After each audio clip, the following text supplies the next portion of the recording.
अस्सलाम वालेकुम everyone, this is मुस्तफ़ Khan और आज की वीडियो में हम बात करने वाले हैं DOM based cross site scripting की। लास्ट वीडियो में हमने बात की थी DOM property location dot hash की, जैसे कि आप यहाँ पे देख सकते हैं। और वीडियो अगर आपने नहीं देखी डॉम क्रॉस साइट स्क्रिप्टिंग को समझने के लिए तो आई वुड हाईली रिकमेंड कि आप वो वीडियो देखें, उसके बाद यहाँ पर आएँ। और आज की वीडियो में हम बात करने वाले हैं more specifically document dot referrer कि अगर कहीं पे नेविगेशन बेस्ड डॉम प्रॉपर्टीज इस्तेमाल हो रही हैं एज सोर्स, तो क्या हम उसे एक्सप्लॉइट कर सकते हैं या अब्यूज़ कर सकते हैं, और कर सकते हैं तो कैसे कर सकते हैं। तो चलिए स्टार्ट करते हैं।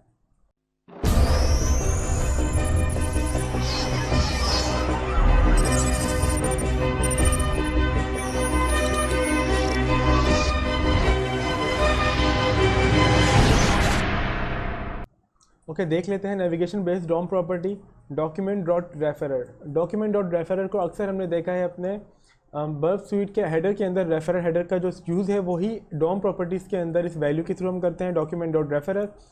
अब अगर मैं आपको दिखाऊं इसको कॉपी करके अपने न्यू टैब के अंदर, और देख लेते हैं कि अब हमें जो रिस्पॉन्स मिल रहा है वो यहाँ का डॉक्यूमेंट डॉट रेफरर का वो है नॉट सेट, कि यहाँ पे जो रेफरेंस है कि हम इस करंट पेज पे किस यूआरएल से आ रहे हैं, इस बात का जो रेफरेंस है वो इसकी वैल्यू होती है। अब क्योंकि हमने डायरेक्टली इसको ब्राउज़ किया है, हम किसी रेफरेंस से नहीं आए यहाँ पे, तो यहाँ पे दिखा रहा है नॉट सेट।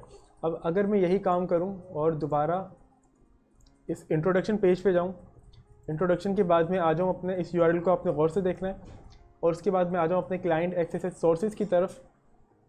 अब जो आप देख रहे हैं डॉक्यूमेंट डॉट रेफरर, वो हमें यहाँ पे नज़र आ रहा है इंट्रो का पेज, जो हमारा मेन पेज था इंट्रोडक्शन का। कि अब यहाँ पे ये रेफरेंस दिखा रहा है कि आप इस यूआरएल के थ्रू करंट पेज पर आए हैं, ये है वो पेज। अब ये दिखाने का मकसद क्या है? ये दिखाने का मकसद ये है कि जो आज की हमारी लैब है वो इस नेविगेशन बेस पे डिपेंड करती है, नेविगेशन प्रॉपर्टीज़ पे डिपेंड करती है। सोर्स ऑफ डेटा जो है, जो कि हमने अपनी फर्स्ट वीडियो में बात की थी, डॉम को एक्सप्लॉइट करने के लिए दो चीज़ों की नॉलेज होना लाजमी है, सोर्स और सिंक। सोर्स आ गया कोई भी डॉम प्रॉपर्टी जहाँ से हम अपना इनपुट दे सकते हैं, और सिंक क्या? सिंक आपका डायनेमिकली एचटीएमएल क्रिएट करने में हेल्प करता है। ठीक है, सिंक आ गई आपकी यहाँ पे इनर डॉट एचटीएमएल, जो कि एचटीएमएल क्रिएट करने में आपकी हेल्प करता है। अब हम यहाँ पे इनपुट देंगे तो वो इसको डायनेमिकली एचटीएमएल क्रिएट करवाएगा या उसको प्रोसेस करेगा किसी ना किसी कॉन्टेक्स्ट के अंदर। लेकिन डॉम को एक्सप्लॉइट करने के लिए आपको कोड का समझना थोड़ा ज़रूरी है। अगर आप कोड नहीं समझ सकते तो फिर आप इसको एक्सप्लॉइट बहुत आराम से नहीं कर पाएंगे। फ़िलहाल हम देख लेते हैं वल्नरेबल कोड। हम चलते हैं और इसको पेस्ट करवा देते हैं अपने पास। अब ये तमाम जो कोड, ये सेम वही कोड है जो कि हमने अपनी फर्स्ट वीडियो में देखा था, तो मैं सेम चीज़ आज रिपीट नहीं करने लगा।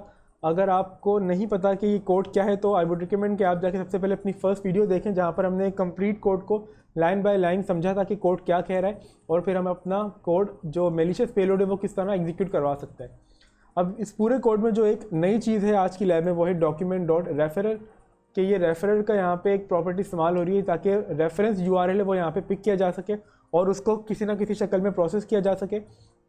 सबसे पहले प्रोसेस हो रहा है, उसके बाद अनस्केप परफॉर्म करवा रहे हैं, मतलब यूआरएल डिकोडिंग परफॉर्म करवा ली, और इस यहाँ पे आ गए यूआरएल डिकोड परफॉर्म होके। अगर लेंथ ग्रेटर देन 0 है तो यहाँ पे हम कर देंगे इसको पैरामीटर वैल्यू वेलकम करवा लेंगे। सबसे पहले देख लेते हैं कि यहाँ पे क्या हो रहा है।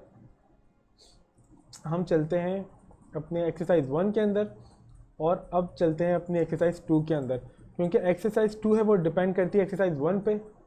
हम आ गए यहाँ पे। अब आप देख सकते हैं कि वेलकम ABCD। अब यहाँ पे कोई यूआरएल ऐसा नहीं है जहाँ पे वेलकम ABCD का कोई पैरामीटर हो।